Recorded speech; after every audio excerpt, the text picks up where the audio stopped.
Racism is a set of policies or practices that are developed by one group of people to be imposed on another group of people where the result is premature death. Now, I don't think that anybody can argue that when you're talking about the racial practices and policies in both the US and Brazil, as they apply to black people, the result is premature death. Whether you're talking about health policy, criminal justice policy, even employment policy, because black people are still being worked to death. They have the worst jobs, under the worst conditions, that breaks down their bodies sooner than everybody else's. All of that collectively adds up to genocide, only in the slow way. Instead of marching people off to ovens, you're marching them off to prisons. Instead of marching them off, to concentration camps, you're keeping them in favelas.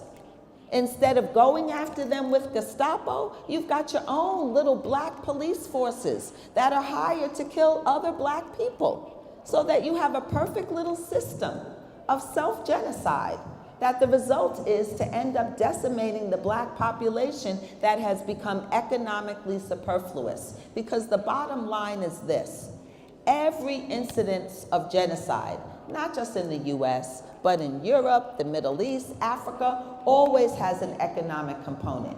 Race may be the cover, but the component is always economic. It's always directed at people who were considered to be economically superfluous, more useful dead than alive. The status of black people in this country and my country is that we're only useful to the degree that our resources can be extracted, and when that extraction period is done, we should be discarded. Well, we live in a world economy where large numbers of people, not just black people, but large numbers of people have become economically superfluous. And so you see the mechanisms of death being sped up.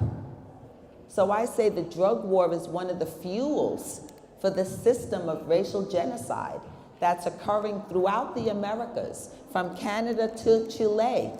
Black people and indigenous people are under assault. And the assault, regardless of whether or not it's specifically through the drug war or through policing policies or environmental policies or the kind of political coup that's happening in your country right now that's designed to promote both misogyny and racism, the result of it all is the premature death of people and the ability to take away human potential from large communities of people before they even have the opportunity to realize what's happening to them, and to justify all of that ultimately in the pursuit of profit for a few.